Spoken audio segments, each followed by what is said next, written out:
Peace, peace, peace, peace, peace. Salute, salute. We got a good one this evening.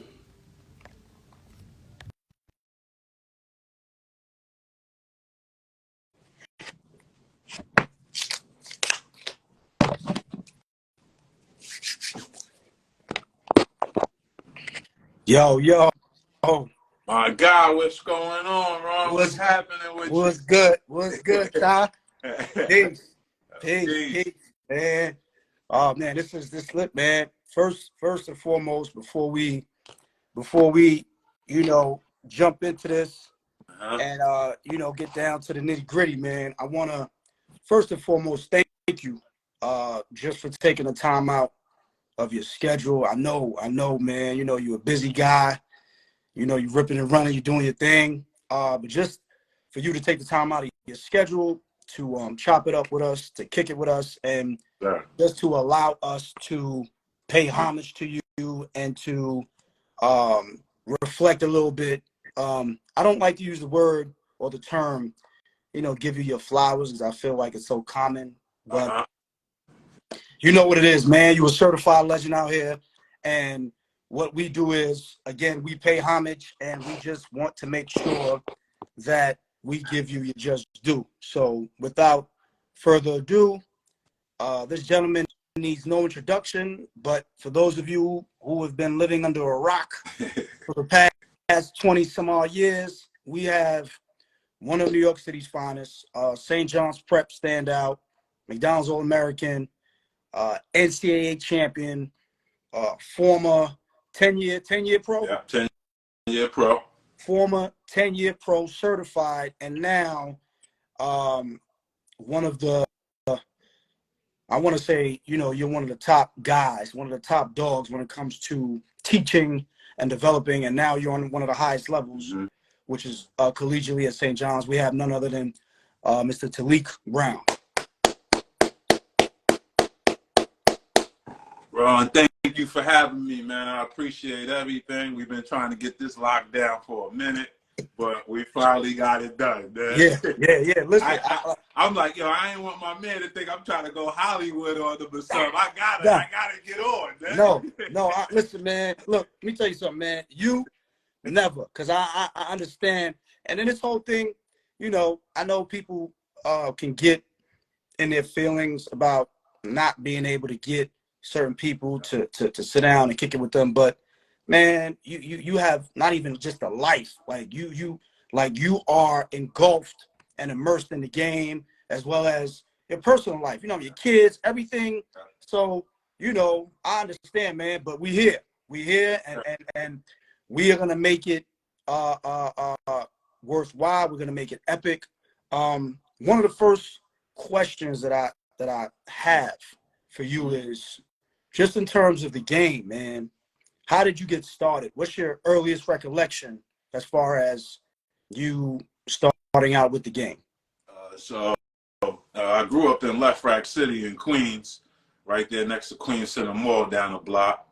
So as a kid, my friends, we used to just come outside, play manhunt, play tag, freeze tag, water guns fight, like things, throw eggs at people. Just being a menace to the community.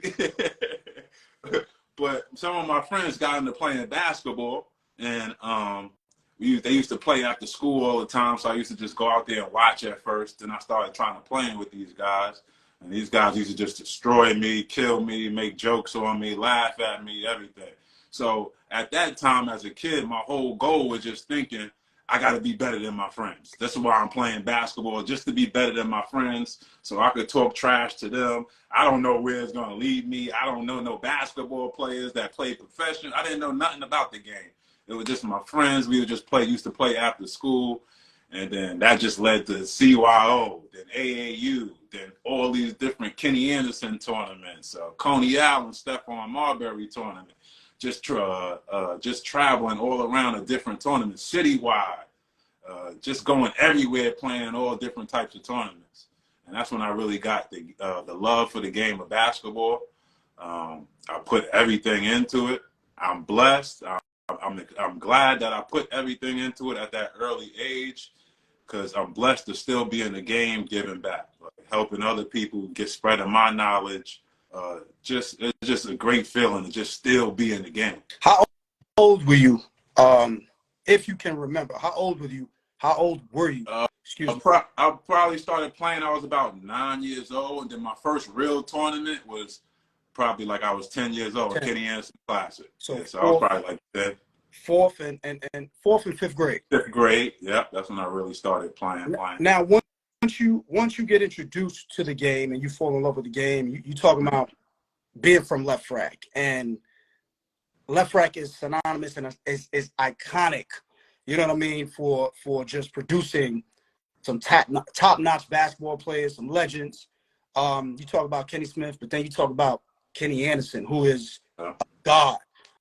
For you, when did you start to realize that, aside from you falling in love with the game, that the city had a rich history and tradition when it came to basketball? Because my friends, because like I told you, I didn't know anything about basketball. I didn't watch professional, college, nothing. But my friends kept telling me, yo, this guy, Vincent Smith, man, you got to get with this guy, Vincent Smith. His workouts is incredible. Like, he produced Kenny Anderson, Kenny Smith, Kamani Young, Lamar Odom, Shamgard. Everybody plays with him. You got to get with Vince Smith. So I didn't know who Vince was. So one day, because the Lost Battalion, that was like our indoor gym. So once it got wintertime, everybody went to the Lost Battalion. So after the summer was over, you hit the courts in Left Rack, you go across the bridge, you go to Hoffman Park, you go to all these different parks. Once it got cold, everybody go to the Lost Battalion. So one day I just go to the Lost Battalion, and I didn't, like I said, I didn't know who Kenny Smith was, but I finally got with Vince. Vince said, yeah, show up to the battalion.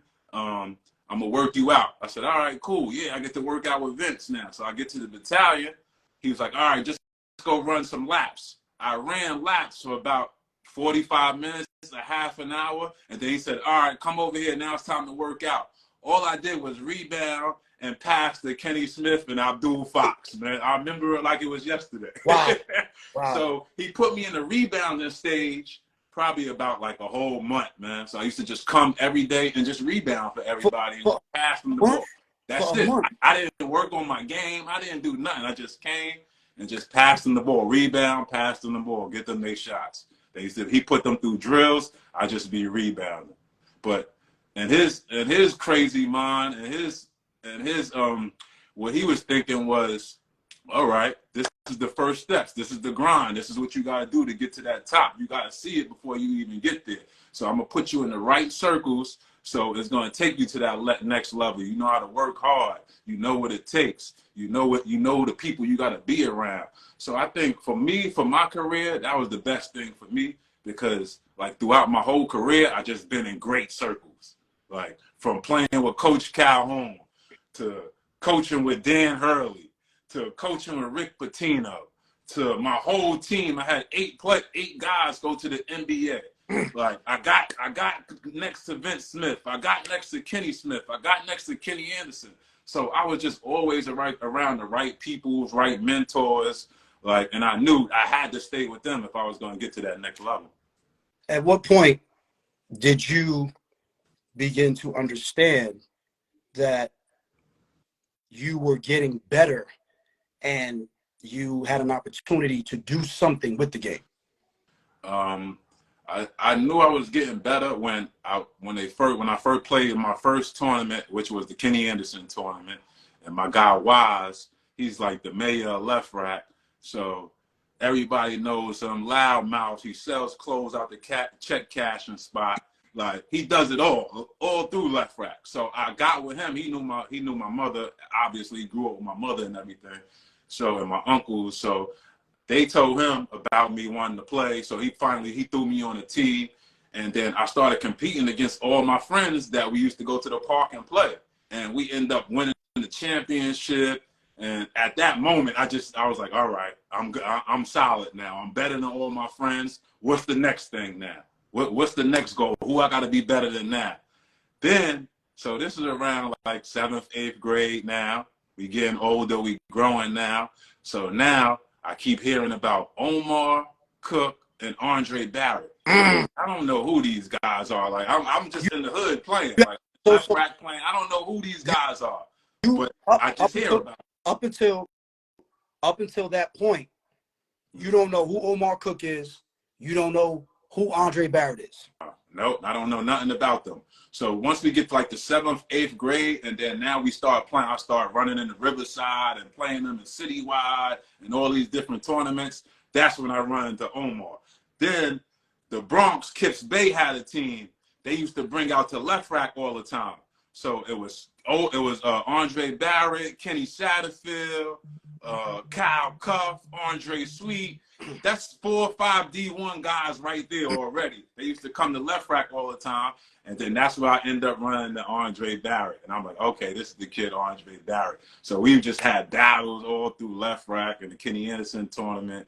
My whole neighborhood out there shaking the gates, going crazy. Like it was just a battle, man. It was great. What does that do now for your confidence? And where does that put you? What kind of state of mind does that put you in when you see there are 2 other kids, your age, your grade, your class, and these dudes are legit? What does that do for you? Once I see them guys, I know I got a lot of work I got to do, because they was just ahead of the game at that time. Like they were savants of the game. They was ahead of everything. They could see different things.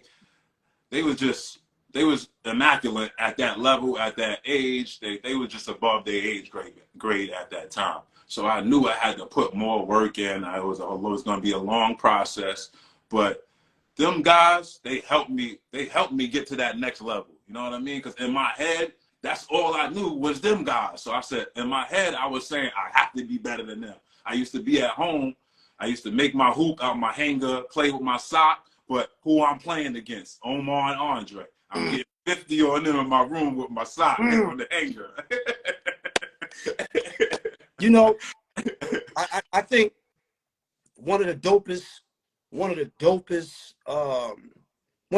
things about obviously your class and that famed Holy Trinity is the fact that I can only imagine that you guys each elevated each other and you each pushed each other limit, because you know, like, yo, Omar over there, Dre over there, Omar's probably, Taliek is there, Dre is there. So I can only imagine the type of fuel that was. Right, you're right about that. And then at that time, it wasn't no social media, it wasn't Instagram, Snapchat, it wasn't nothing. So how you found out about guys is just through word of mouth or looking at the daily news the next day to see who did what. And once you got to the high school level, you know what I mean, to see how many points this guy had, how many assists, or just word of mouth throughout New York City. Now, the summer of the 8th grade year, right? How do you decide on which high school you're going to go to? And did you always have St. John's Prep in mind? My decision making on high school. So basically, I told you I got with Vince Smith, which was Kenny Smith's brother, and he basically formed Kenny Anderson's whole career. But he sent them guys when they went to Malloy. So I was gonna just follow that whole path of all the great guards. What? I'm not gonna try to reinvent the story over. I'm gonna just follow suit. I already know. I see what's going on. So my whole mindset at first was to go to Malloy. So I was locked in to go to Malloy. Jack Curran, he was a Hall of Fame coach. He was there at the time, but nobody played varsity. So once I got there, he was like, all right, you got to play freshman. Nobody ever plays varsity. Kenny Anderson was the only person that ever played varsity. And he didn't even start when he got there as a freshman. He started later on down the season because somebody got hurt. So he was like, all right, you got to play freshman and go through the process. So I was like, okay, all right. I had that in the back of my head, but I was still going to go to Malloy. And then for some reason, they told me to come over to St. John's Prep. I ended up going over there, check out the visit. They said, you're going to play varsity. I said, this is a no-brainer. I'm going to play varsity. I'm 14 years old. I could play varsity for 4 years. And at the time, it was a guy named Larry Jennings there. Yes, sir. he had a few mid-major schools on him. He ended up going to St. Joseph's and then transferred to Stony Brook. But he had some great mid-major schools. So my whole mindset in that was, all right, I'm gonna go over there, St. John's Prep, play with Larry Jennings, and then the schools he getting, they gonna see me. Once they come see him, they gonna see me. Like, I'm gonna shine. I'm gonna do something. So that's how that ended up happening. So I ended up going all the way to St. John's Prep instead of Malloy. Now it's incredible. It's incredible to me that a 13-year-old, 13, 14-year-old had the mindset and the wherewithal to put those pieces together and to say, listen, obviously it's a no-brainer. You want to play varsity right away. You want to be able to showcase your talent on a big stage right away. But the fact that you were able to recognize and realize, like, look, Larry Jennings is already there. Larry Jennings was a household name already. He's already, headlines, paper every day. And like you said, these schools are already offering him. So for you to understand that and say, okay, look, he's already getting the looks. I'm going to go there, and whatever looks he get, I'm going to potentially get. I think that's dope. That's dope. And it's crazy that you were even able to see that. And at the time, it was the B division, so which is the A division now. So we was in a whole different conference. We didn't play none of the big teams, nothing. We didn't play the Rices, the Chrysler Kings, none of them teams, McClancy's, Malloy's. But I just knew it was going to be my time for experience. I could learn through all of my mistakes. I could get better through the 4 years, and then just see what happened from there. That was my whole thought process, and going picking and choosing in high school. So now, 97, my senior year, your freshman year. My freshman year, right? Yeah. So, I'm at Grady, and they're like, all right, yo, we got St. John's Prep. Yeah. So I'm like, okay, all right, at home, right? So I'm like, okay. I didn't play that. I don't know what happened, but I didn't play that game. I think I had to wait a couple games to play, whatever. But I'm sitting there, and I saw Larry play several times, so I already knew what he was about. But they kept talking about, yo, they got Buddha, but they got the kid Taliek. They kept Taliek. So I'm like, well, the freshman, the little freshman dude. I'm like, all right, cool. Sitting on the bench. Game start, I'm watching, and I don't know. I think it was 2 plays, but one play in particular, you got the ball, came down on a fast break, threw between your legs a couple times, and pulled up for 3. None but net. I looked at my man, K, who's on here right now, my partner, my brother. I said, yo, nah, he for real. He legit. Just off of that play alone, I looked. Full court, full length of the court, stopping pop from 3. I said, yo, this kid is legit. For you, coming in, playing varsity as a freshman, was there any pressure? Did you feel any pressure to perform coming in as a freshman? I really didn't think it was no pressure because I knew Larry was there, so I knew he was the man. So I knew how to just play my role. I knew just come in and just contribute, do what I had to do. Then once he leave, I was going to take over. That was the big thing. Once he get out of there, it's going to be my team, my school, everything, basically. So I didn't really feel any pressure at the time, but I knew I was getting better, though, because I used to go against Larry every single day. So now this is the next step. This is high school now. Somebody who I'm thinking about, who I got to compete with every day. So I used to play Larry one-on-one every day. Then I told myself my freshman year, I said, once I'm able to beat him one-on-one, it's over. Like, once I beat him one game, it's going to be a wrap. Because he used to just destroy me, because I used to work out once I knew I was going to St. John's Prep, that's when I started working out with Larry and getting familiar with him, because we was going to form this dynamic backcourt. So I told myself, once I beat him one-on-one, I got it. Because he used to just destroy me every single day. I'm on to something once I beat him. He used to destroy me every day in the park, in school, everything. And I think it was about like my sophomore year. He was a senior. It was like the summertime. One day I just finally went to work on him, beat him in the one-on-one, and my confidence just went sky high from there. did you feel like, or did you realize that subconsciously you were setting these goals as far as reaching the next level? Did you understand that you were doing that? Because that's basically what Yeah, you I were know. Now I didn't understand. I was just trying to compete. I just wanted to be better than everybody else. I wanted to make a name for myself. And that was it, really, man. I didn't know what I was doing, really. It ain't like I had it all mapped out. I'm the smartest guy in the room. It was just competing, having that edge, like just wanting to be better than everybody, wanting to work my ass off and just get after it every single day.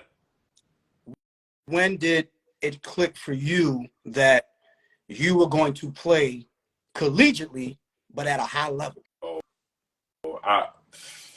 once I started going on these big AAU trips. Okay, talk about. So, all right. So I played with Vince Smith like throughout my whole career. Aim high. We used to play in the local tournaments. We would go to Vegas. We would go to Cali. But that was that was it for the most part. You know what I mean? So after my freshman year, Vince ended up moving to Houston because Kenny Smith was in Houston. So Kenny brought him out to Houston with him. So now he ended up moving to Houston. So now in the summer times, I had to work on my game. I used to go to Houston and hang out with Vince in the summertime now. They at Kenny crib. I was just going, whatever Kenny was doing, I was trying to do. You know, wherever he was working out, he was going to the Fondy. He was getting up early in the morning, going to country club, working out. I wanted to do. So Vince used to just have me out there working out, you know, getting better every day. And then I got linked. He linked me with this lady named Miss Elaine. This was like my second mother. She had this team called the Houston Jaguars, and it was a Nike team. So now we playing in all the top Nike tournaments now. Now we going to Peach Jam. We in Boo Williams. Now I'm seeing everybody. Now I'm seeing all the coaches, everything.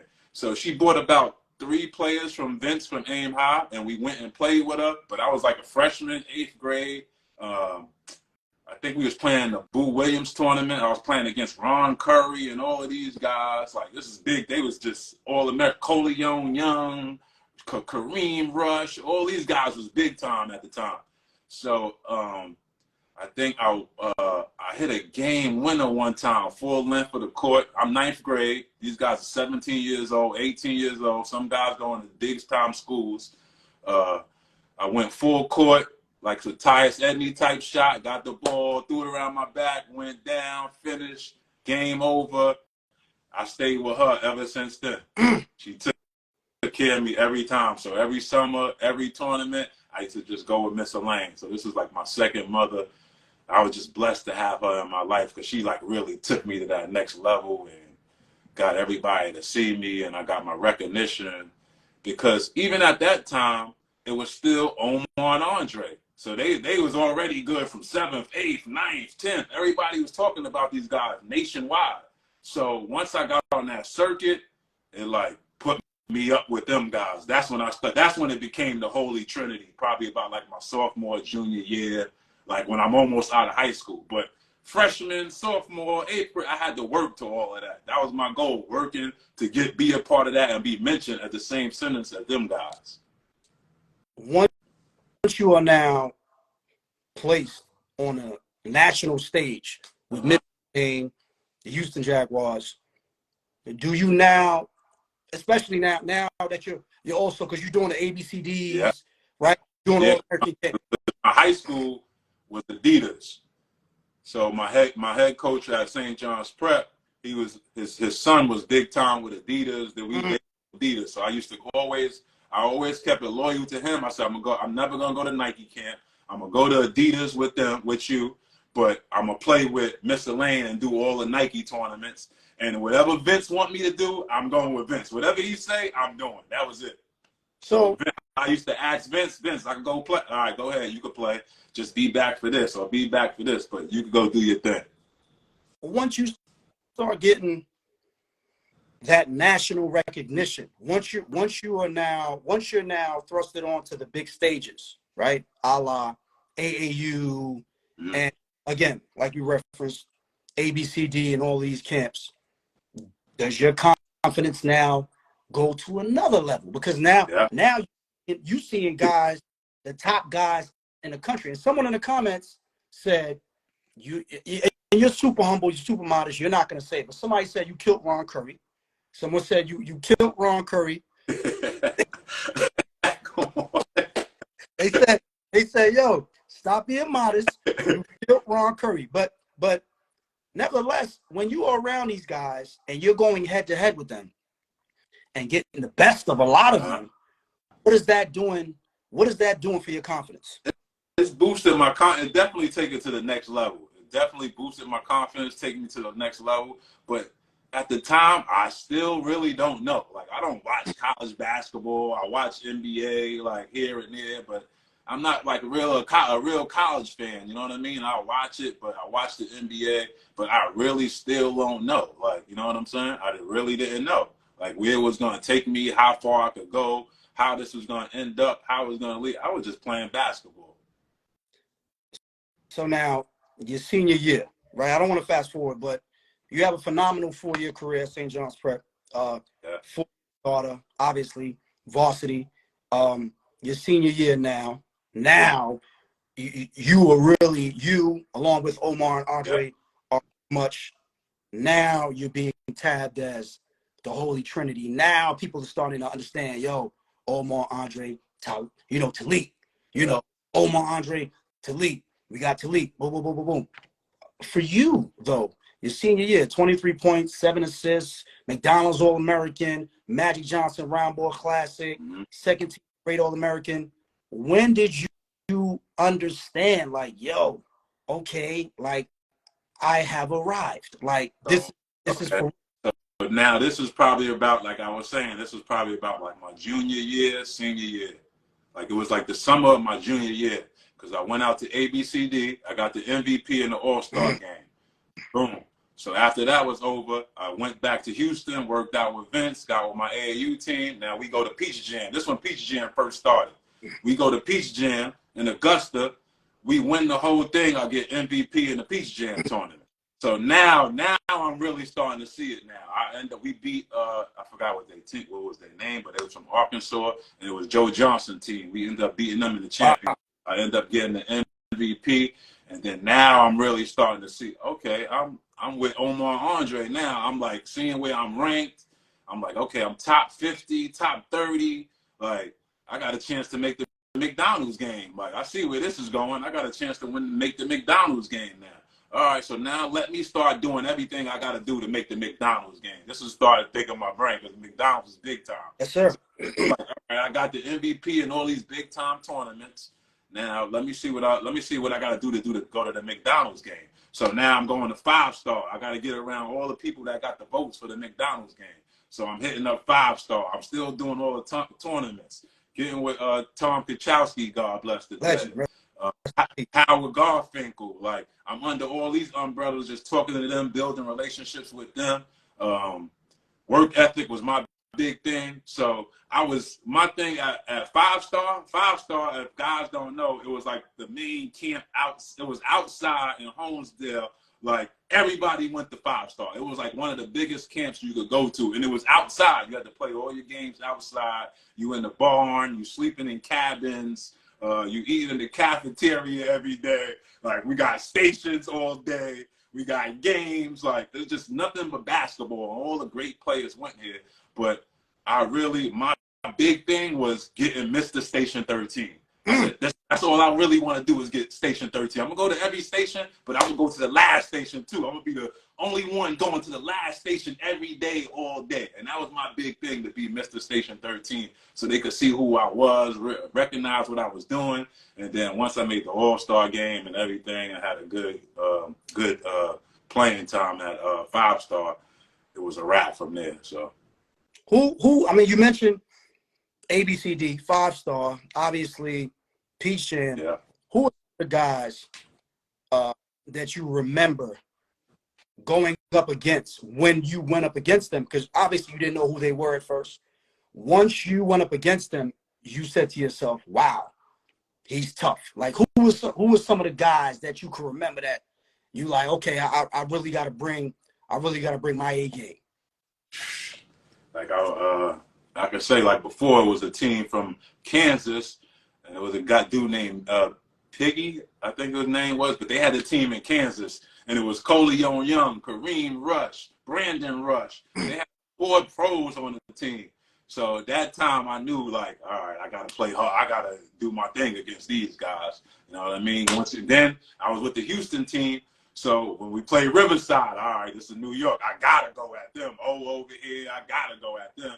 So it was just, I think AAU just every single game was just especially when I hit the Nike circuit, every game you would see somebody, or when I went to ABCD, every single game you competing against somebody trying to come at your neck. So that just made everybody go harder. Senior year, nominated for the McDonald's All-American game. Also the Magic Johnson Round Ball Classic game, which those 2 games, obviously McDonald's is cream of the crop, creme de la creme. Yeah. Magic was like right behind it. Anybody know about the Magic Johnson Round Ball Classic? That was like prestigious also. Once you get selected and you're named a McDonald's All-American, what was that feeling like? Knowing also that you were going to play alongside Omar and Andre. Oh, I was thrilled because I really didn't think I was going to make it, because I was like, there's no way they're going to have 3 point guards coming out of New York go to the McDonald's game. So this was in my whole head the whole time. I'm like, I'm not making the McDonald's, but I'm going to do everything. I'm going to work my butt off. I'm going to compete. I'm going to go against these guys. I'm going to go to all these tournaments. I'm going to go to all these camps. I'm going to do everything I got to do to get in the McDonald's game. But I really didn't think I was going to get it, because I knew it was Omar and Andre. And I'm in my head, I'm saying, there's no way they're going to have 3 point guards come out of New York City and make the McDonald's game. So once I found out, it was just thrilled. It was a great feeling. My family and everybody was excited for me. I remember my best 2 things about the McDonald's game. It's not even the game. It's not even playing against all the great players. Zach Randolph, Darius Miles, Luke Ridnour, Gerald Wallace. It's not even all of that. My favorite 2 parts about the McDonald's game was when I got back to going to the game, my mother got a bus for everybody in Left Rack. It was a whole bus that drove to Boston. Wow. Everybody was on the bus. Well, I wasn't there. They had food. They was drinking. They was just they had a blast on the bus. So once they got to Boston, everybody was drunk, going crazy. It was probably about 50 people on the bus. Everybody from Left Rack, all to come support you. All to come support me. Everybody met on 57 Ave, hopped in the Greyhound bus, came up to Boston. Dope. So that was one of my great memories. And then right after the game, I came back to Left Rack. I came back to the hood, and I had the McDonald's cards. All my friends, we just ate McDonald's for free for about a year. Wow. Wow. I used to bring all my friends to McDonald's. Yo, you want the double cheeseburger? Get the mac sauce on that, man. Don't do that. Put the mac sauce on that. Come on. I had all my friends eating. We was good. That was the best thing about the McDonald's game for me. I think, a lot of people, I mean, obviously, especially if you are not, you don't know the ins and outs of the game, just being from New York City, whatever city that is, the McDonald's All-American game, being chosen, as McDonald's All-American, it's the highest, one of the highest honors that bestowed upon you your senior year, man. That's just like, basically your stamp of approval. It's like, boom, and I what's crazy?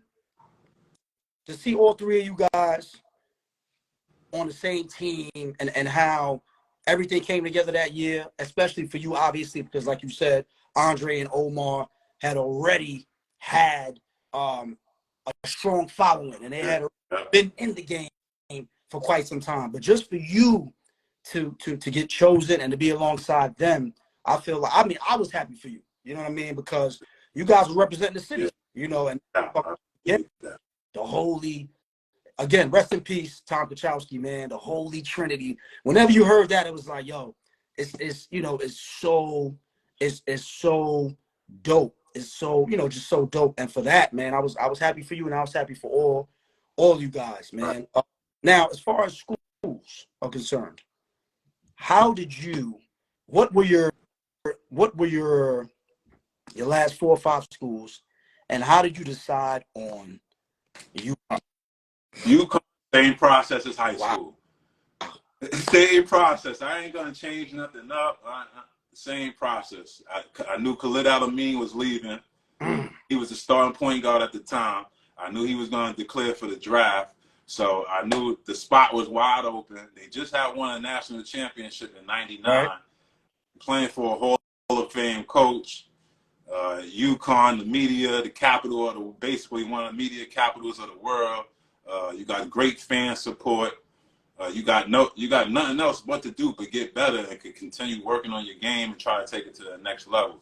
So that was my whole process with mindset with UConn. I knew Khalid Al-Amin was leaving. The spot was open. I knew I would have had to beat out a couple of people for the spot, but I had a shot. I knew I had the shot to be the starting point guard of a national championship team that when I committed. So that was my whole thing with UConn. My last 4 schools was UConn, USC, UMass, Syracuse, and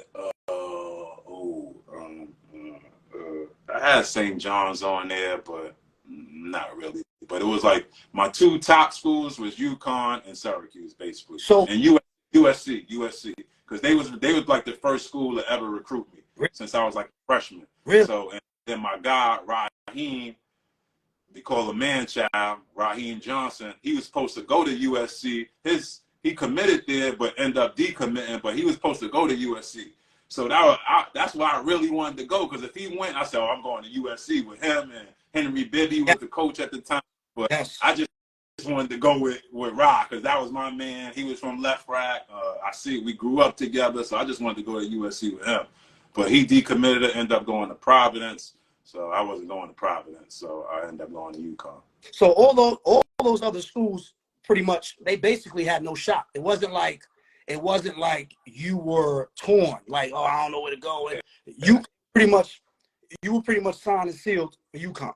Yeah, like I never even took a visit to any school. Wow. I just went right to UConn. When I took a visit to UConn, I was already committed. So you took no visits. No visits. Not one visit. I said, everybody know what's going on. I spoke to Coach Calhoun. I had Coach Harms, that was assistant coach at the time. He was recruiting me. He like, if you come to this school, and listen to this story. I just want to get this story. He like, if you come to UConn, you're going to win a national championship. But I'm thinking he just doing his recruiting thing. He just telling me anything. What he says? He calls me. So this is down the line. So he ends up leaving and taking the job at George Washington. So he calls me my senior year. I didn't speak to him probably like 2 years. He calls me like a week later after the championship game. He calls me and says, and I ain't speak to him in 2 years. He calls me and says, I told you was going to win a national championship. That was the first things that came out of his mouth. Listen, that manifesting is something else, right. man. No. When you manifest, it's something else, man. It's something else. Now, you talk about UConn. You talking about one of the most prestigious schools in the country, the Big East, one of the toughest conferences and one of the best conferences in the country. You're talking about a legacy filled with a lot of pros, some certified dogs, and you're stepping right in. You, for those who may not know, started, I want to say 128 games out of 134. So you basically started your entire career. Right. Your entire, which is, you can't be a slouch going into a school that pretty much contends for a national championship year in and year out, right? As a freshman, when you get there, is there anything that you're saying to yourself in terms of, wow, I didn't know it was going to be like this. I didn't know it was going to be like that. Were there any surprises? First surprise, I didn't know it was a dude named Marcus Cox. He was from Bridgeport. He was about 6'5", and he was like the backup point guard at the time. So I didn't really know anything about him. I just knew Khalid. Like Khalid was the face. He was the guy. So once I got to school, and it was summertime, we had this CAP program. So we had to go to summer school, like you get ahead and get extra credits. So they send you the CAP program. And then every day we used to ball. Like then we'd have camp. We would work the camp. But every day we used to be in there balling. So the first day I got here, we started playing fours. I'm guarding Marcus Cox. Like I said, Marcus Cox just destroys me. I don't know anything about me. He destroys me. I start second guessing. I'm like, oh, damn, did I pick the right school? I'm not going to play over this kid. Like, this is in my head. And I'm like, oh, he's 6'5". He's playing the point. I'm not going to beat him out the spot. But every single day after that, I got after him every day. I didn't give him no days off because I always remembered that one time he cracked my ass. That one time. It was always in my head. So I said, yo, every day I'm going at his neck. I don't care if I'm playing bad. I don't care if I'm turning it over. I'm just going to be a dog every day and just run him up out of here. Basically, this was really in my head, but at the time, we didn't know. So once the season started, he started the preseason game and like the first game, but he was playing bad, turning the ball over. Coach just went with me and just put everything in my hands and just let me rock out for the next 4 years. He ended up transferring to UMass. And that was it. That was all she wrote after that. Yeah. I mean, it's fitting because for those that are on here, if you're following the story, it all goes back to you starting out as a 9, 10, 11 and getting killed and teased by your friend, saying, okay, that's not gonna happen again. You widen the gap with that. Then it goes to you get to St. John's Prep, Larry Jennings, he's getting killing practice. You like, yo, all right, he's on my radar.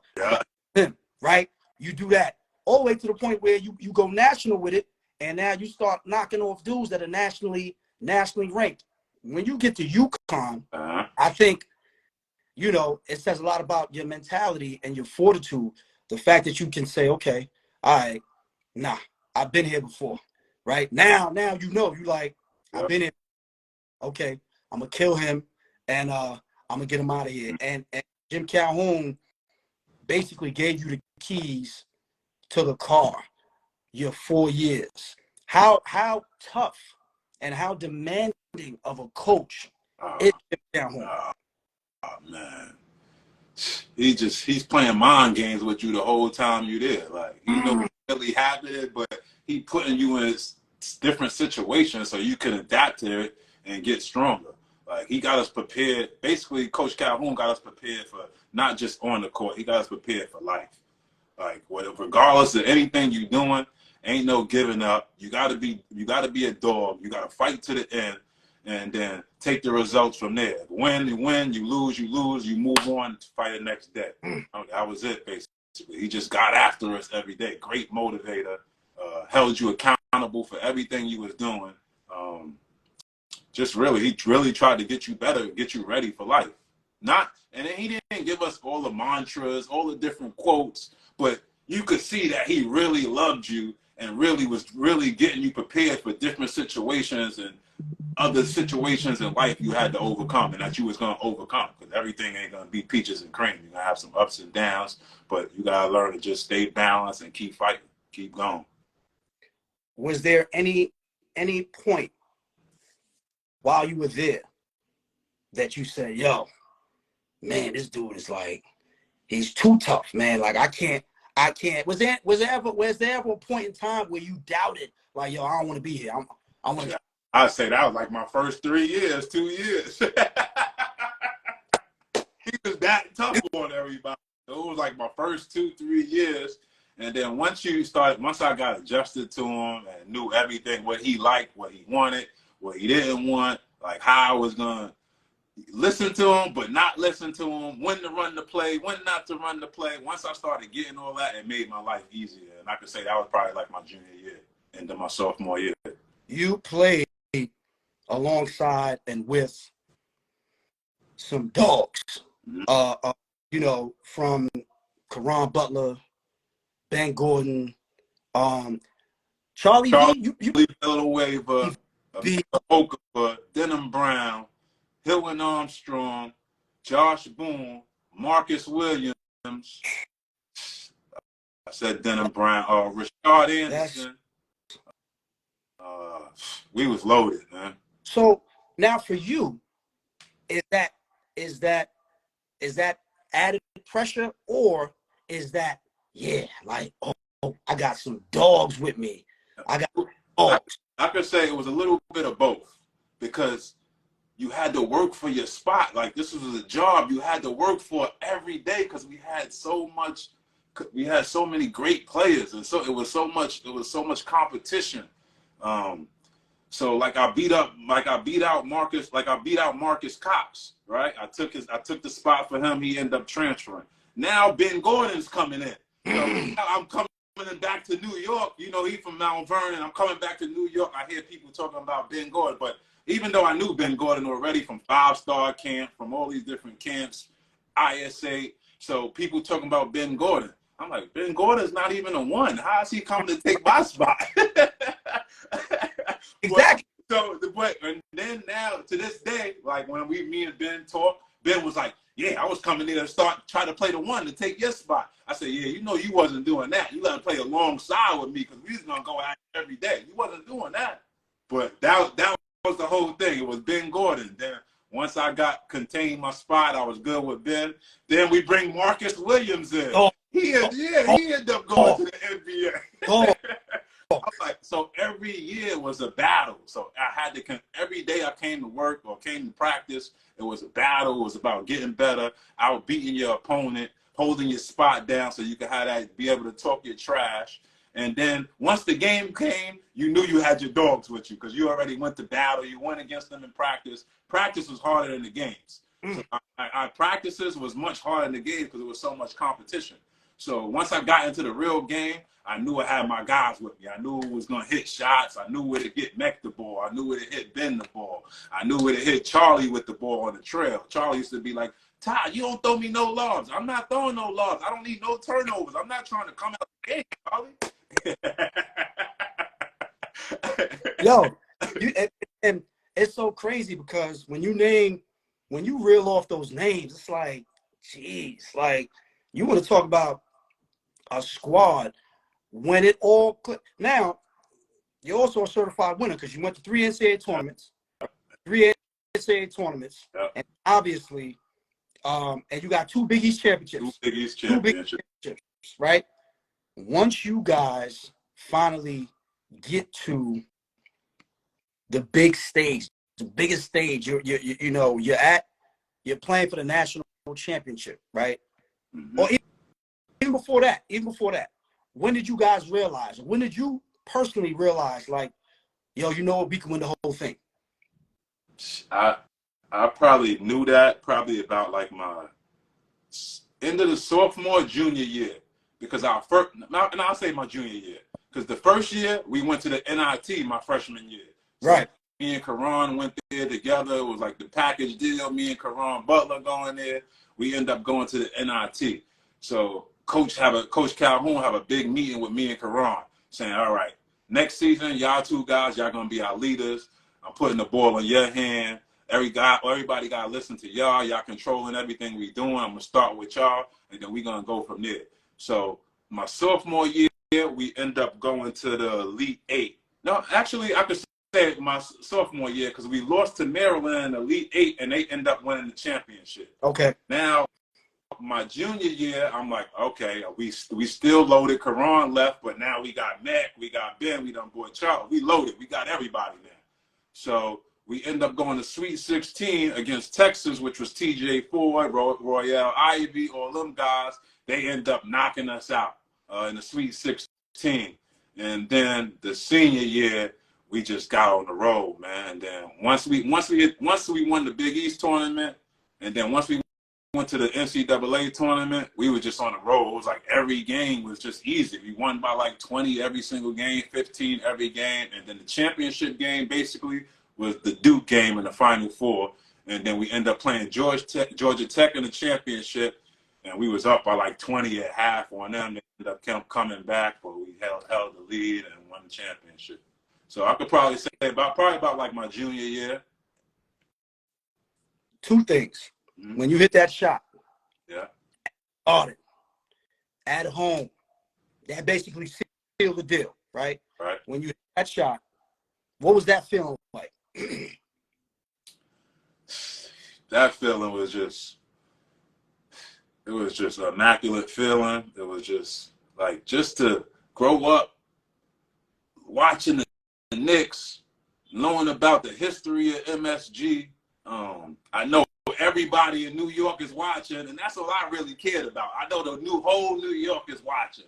So that was my big thing. So once I hit that shot at the Garden, it just really took my confidence. It took everything to a whole nother level, because that shot, like, basically kind of made me. You know, when they talk to me, they talk to me about winning a national championship and hitting a shot in the Big East. Those are the two memories everybody always asks me about or talk to me about. So that took me to another level, and that was just a great feeling. Now,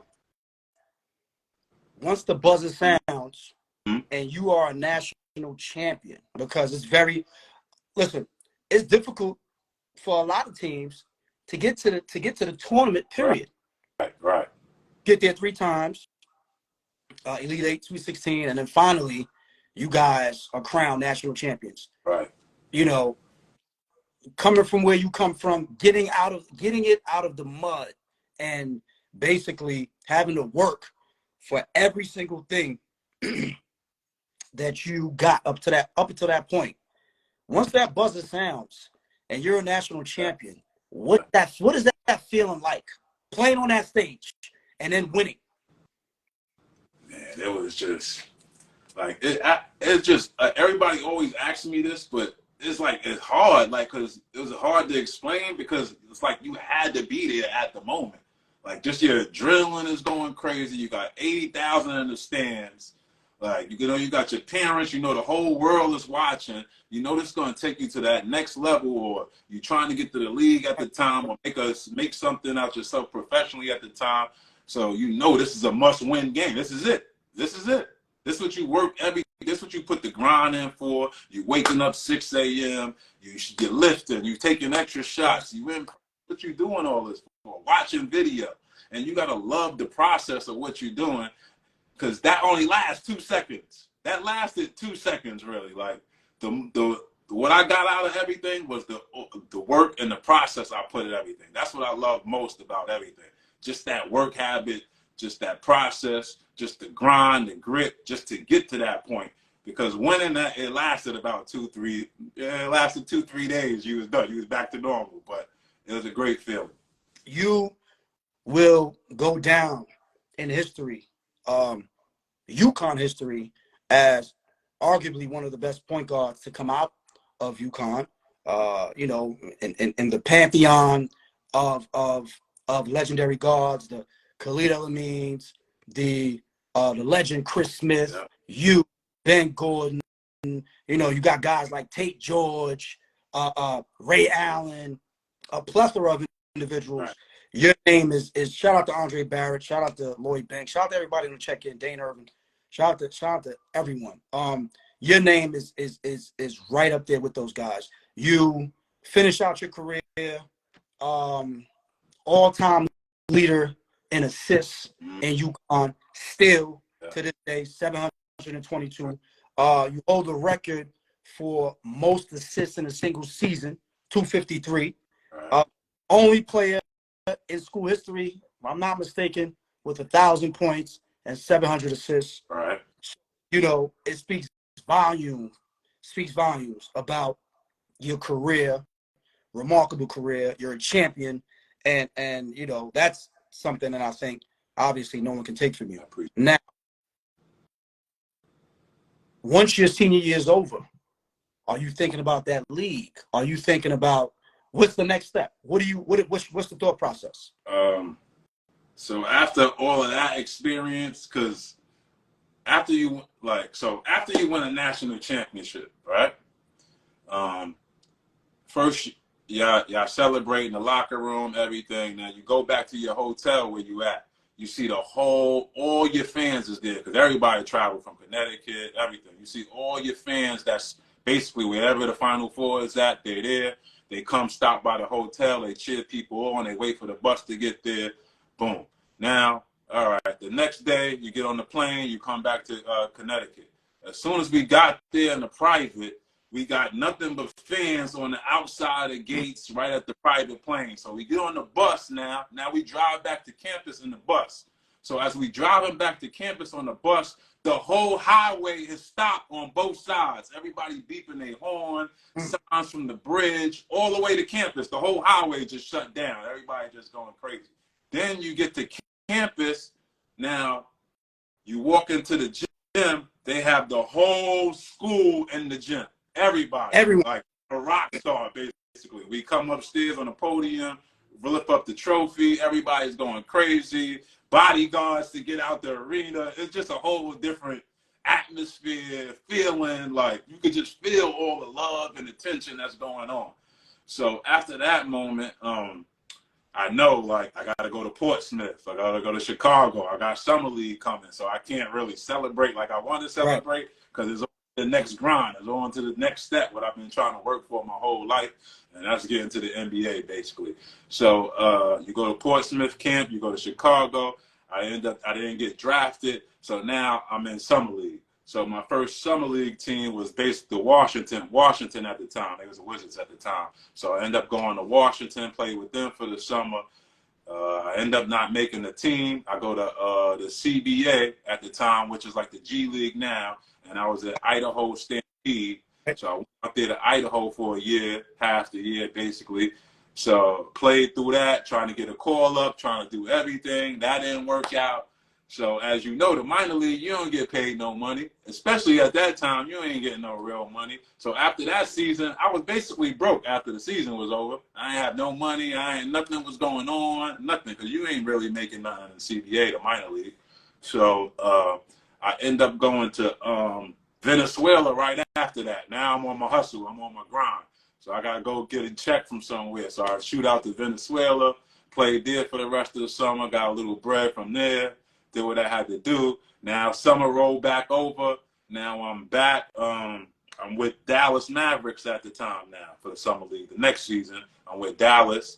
That didn't work out. I ain't get drafted. Well, I mean, I ain't get picked, whatever.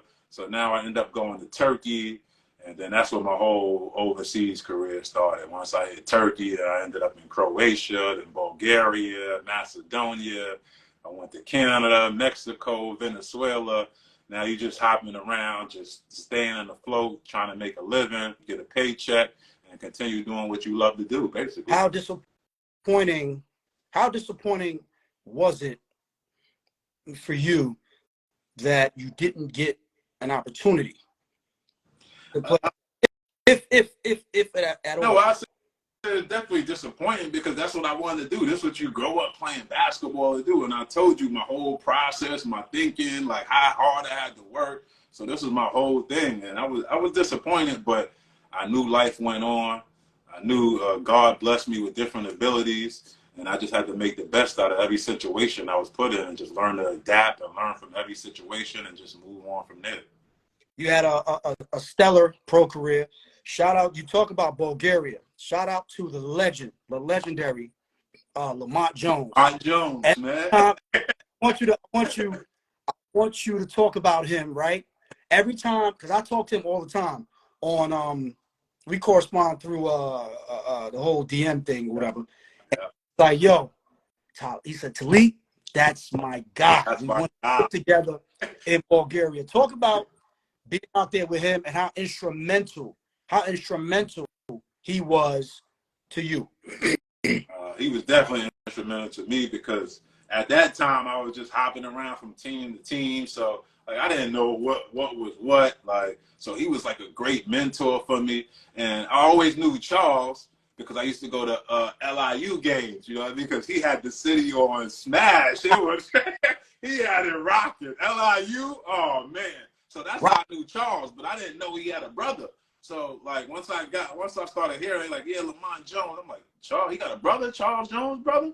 So I thinking he like tall. I'm thinking he a 2 guard, 3. Like, I don't know. He get there, we the same position. I'm like, ah, man, they about to send me home, man. But getting with him, he took my game to the next level, competing against him every day, going at it with him every day, him just teaching me all the things overseas, things I needed to know, you know, just to get me by. He really helped me out through life, man. He was a great friend, a great mentor at the time. He held me down. I ain't gonna lie.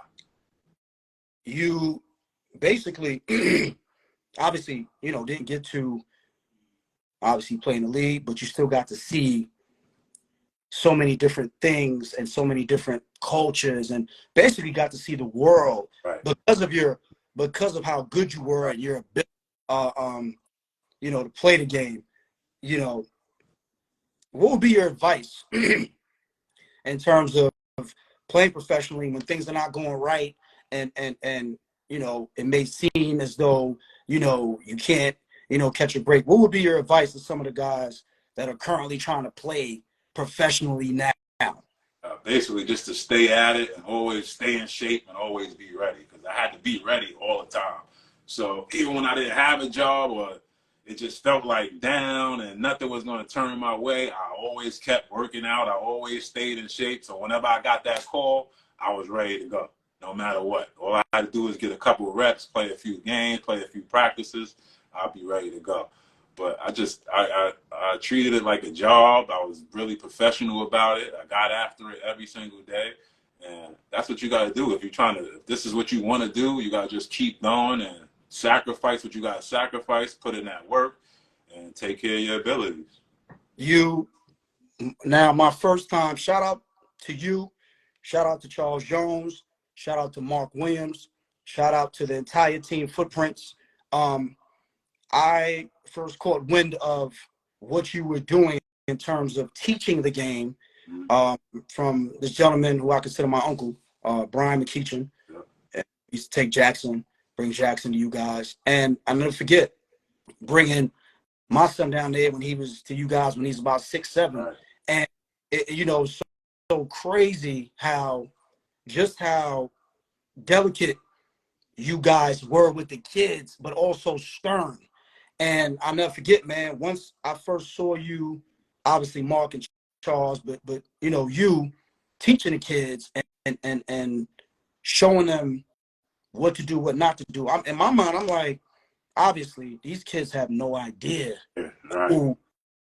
who is teaching them right now. And I tell my wife all the time, I'm like, yo, you know who that is? She's like, yeah, I guess, yeah. I'm like, yeah.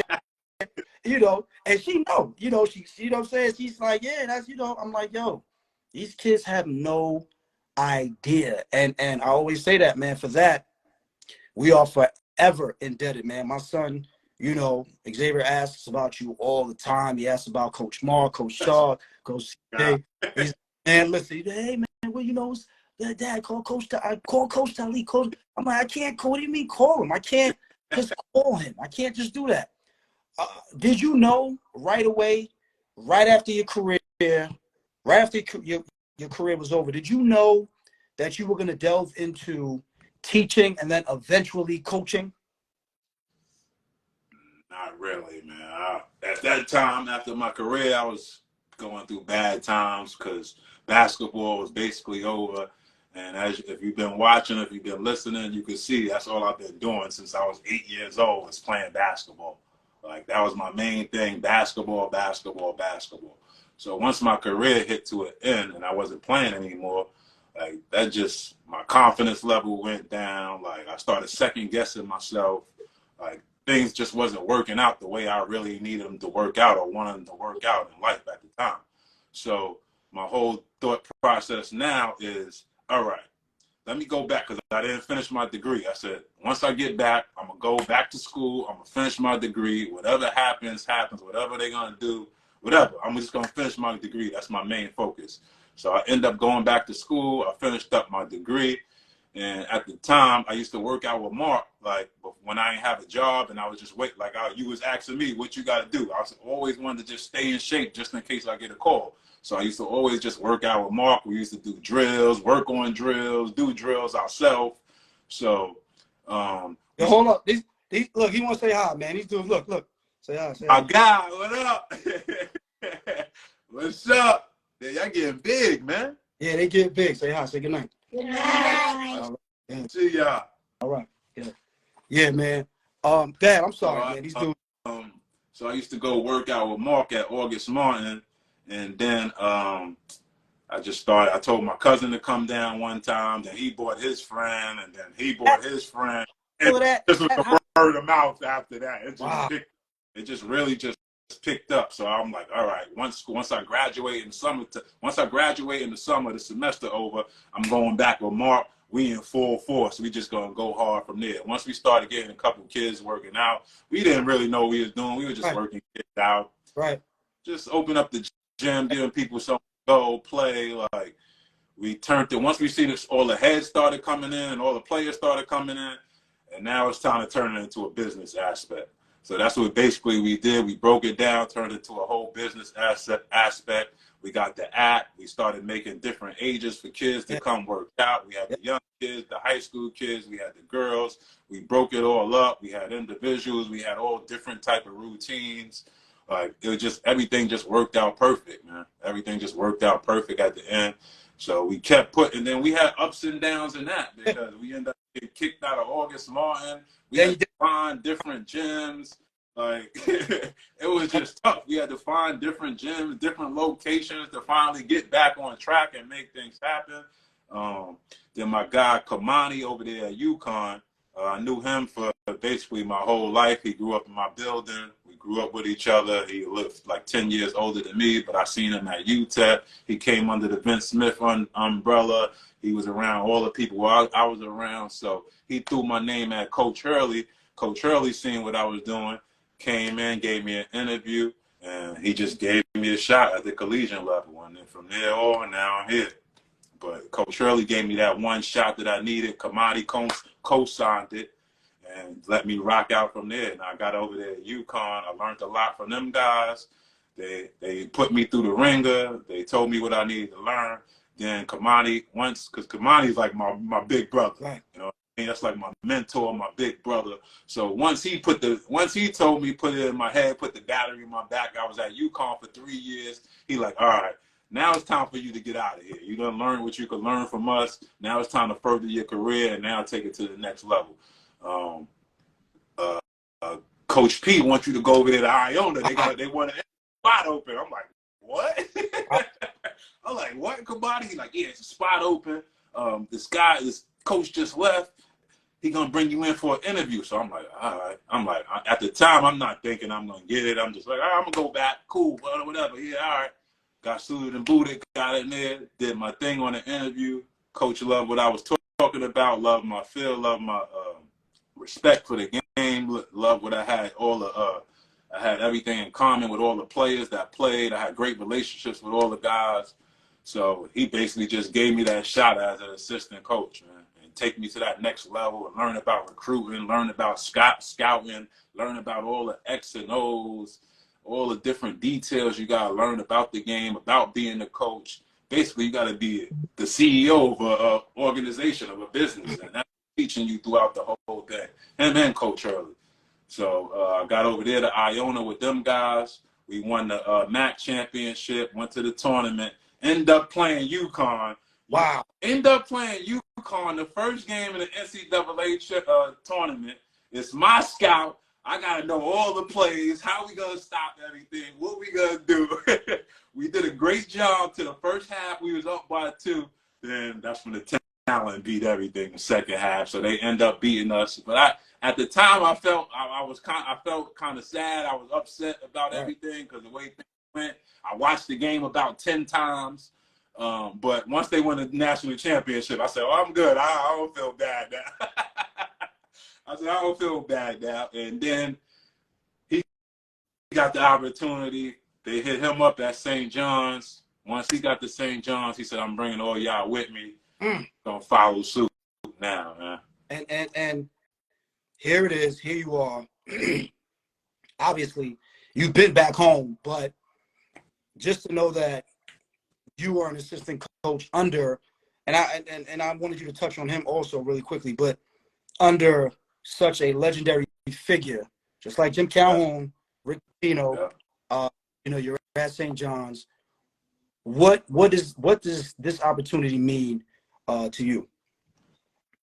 This is one of the greatest opportunities of my career because this basically take me to that next level of coaching and get to that coaching aspect of where I need to get to, what I need to know, where I need to go. Like he gonna get me prepared for everything because he's basically the godfather. I call him the godfather of coaching. Man. Sir. He's the godfather of the game. He put in a lot of work. His word is priceless. Like his word means everything. So once he say something or give you a cosign, it's over from there. So I'm learning so much from this guy, Coach Pitino, and it's just been a great job. It's been just great so far working with him.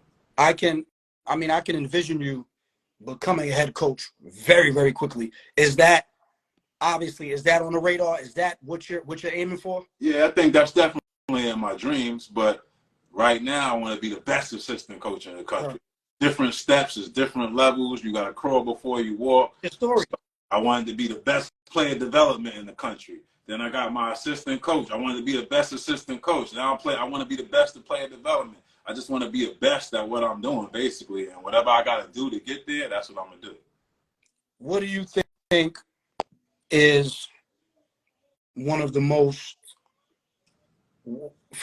for you, just throughout your entire career, what do you look back on and say, wow? Like, is it your entire career? Is there one thing that makes you say, wow, like, yo, like I really did that? Oh, that's a good question, man. That's a good question. Man, that's a good one. I never thought about that. That's a good question. Because I mean, on the outside looking in, right? Your entire career, man. Like for me, on the outside looking in, I'm your career, phenomenal career, and I think, you are now in a position to not only give back, but your knowledge, wealth of knowledge. You know what I mean, and to be able to be around young individuals who have the same dreams that you had, right. And you pretty much went through what every single one of these kids has gone through and what they're gonna go through. So you can be there to be that crutch. So I think for me, looking at you and looking at just everything that you've accomplished, I'll say, man, your career, man, heck of a career. And those kids are blessed, to have you there. Appreciate that, man. I definitely appreciate that. But like for me, like it's just other people looking in. But for me, I'm the most humblest guy. I don't even think about my career and everything I did. Like I know what I did. I might throw it out there to the players just to stun on them real quick and let them know what's going on. But like I'm the most humblest guy out here, man. I don't talk about what I did, the past, nothing. Right now I'm focused on just being the best coach right now, or being the best at what I'm doing right now. So that's my past. Like that was my this is my second career. That was my first career. This is my second career. Now I'm out to find a third career once this is over. But that was my first career. I don't even really think about it. I know everything I've done. I know all the accolades and things I accomplished. But I just want to keep getting better in the game and keep learning every day. Listen, man. Again, you don't understand, man, how instrumental, you are and obviously were, not only from, my kids, but a lot of people, their kids, coming through August Martin and coming through the little junior high school, right? Little junior high school we used to go to, that little, but it was,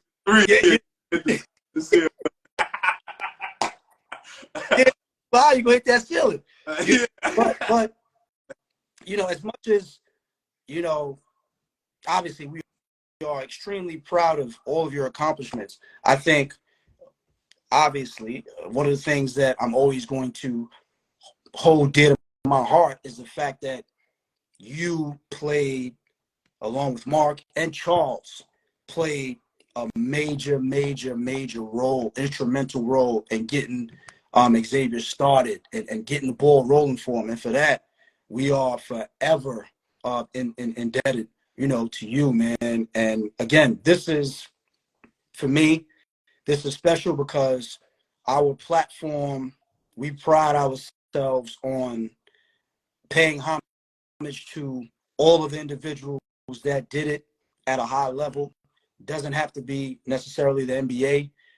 It doesn't necessarily have to be 15 years overseas. It could be 1 year, 2 years overseas. But the fact that, you guys put in so much work to get to these levels, we always feel like this is why we're here, to pay homage to guys like you and to make sure that nobody, and people will never forget your name, but we want to make sure that we keep the names and the legacies alive, man. And this is why we're here. We appreciate you, and I can't thank you enough, man. Definitely thank you for having me. I appreciate it. This is long overdue. We've been supposed to make it happen. So I'm definitely grateful and thankful for you having me on, man. Definitely. Listen, before we get out of here, man, any last words of wisdom, last words of encouragement, anybody want to shout out before we get out of here? I guess I could hit them a little wisdom. How you do one thing is how you do everything. So you gotta conduct yourself in the right way all the time. How you moving, you gotta be strict, you gotta be stern, you gotta be militant, because you gotta be ready for anything. So how you doing one thing is how you doing everything. If your room is dirty, if your locker room is dirty, like your game on the court gonna be dirty because you ain't got everything in order. You're not organized. You're not locked into the details. So how you do one thing is how you do everything, and just the mental aspect of all of this, like this, because this basketball lifestyle is tough, man. It's tough. If you've been playing it forever, this happens to a lot of guys that I played with. They've been playing since a young age, and then now when basketball is over, they don't have anything to turn to. They don't know which way to go, how to say yes or no, which way to go left, go right. Like they're so confused with their lifestyle. So you got to be more prepared with that. Once you know things is coming to an end, start getting your second lifestyle together, start getting your second job, your second profession together, so you could be mentally ready and focused for what's coming, so you won't hit that little lump, or you won't get in that depression stage, or you won't be mentally frustrated or mentally just tapped out. You know what I mean? Because this basketball is the real deal. If you're doing this, you're full time, trying to be a professional, trying to put everything into making it, getting your family out the hood, getting your mother, your father, getting everybody out the hood. This is how you got to think. You got to be super strict. You got to be stern. You got to be militant. Every day, you got to try to get better at anything you're doing. If I'm not a great reader, I'm trying to get better at reading. If I'm not a great if I can't talk great, I'm trying to get better at talking. I'm trying to get better at speech impediment. I'm trying to do anything I can to get better every single day. And that's my whole thing, man. Just get better every day. Just one little thing. You ain't gotta take 10 steps. You take one little step to your goal. That's good for that day. Now the next day, you try to take 2 more steps. The next day, you take 3. Before you know it, you're gonna be on top of the hill with the crown on your head. Yo, listen, man. Again, we can't thank you enough. We can't thank you enough. Much success, much continued success. Blessings upon blessings. Wish you nothing but great luck this year. We obviously gonna be following you. You know what I mean? You back home. Been home, but yeah. So, this right here again was special for us, special for everyone who loves you, who came up with you, watched you play, watched you put in the pain. And we appreciate you, man. But like I said, we will keep in touch. Yeah. Like I said, Xavier's always asking for you. So, make sure I let him know. Listen, Coach Taliek is there. We gonna go check him out. We gonna go see him. But shout out to Left Rack, shout out to Lloyd Banks, shout out to Ty Grant, Deion Jones, shout out to every these are all my guys you just shouted. I grew up with all these guys. Me and Lloyd Banks, we played against each other in KA. Wow. He used to play Southside, ISA. We played with the Panthers together. Like Deion, I grew up watching Deion. Like, all my guys, man. Yes, man. So look, with that being said, my brother, thank you. Salute to you. We appreciate you, and we will keep in touch, my brother. Thank you. I appreciate you. You need any tickets to the game, anything? Let me know. I got you. Yes, All sir. right. All right,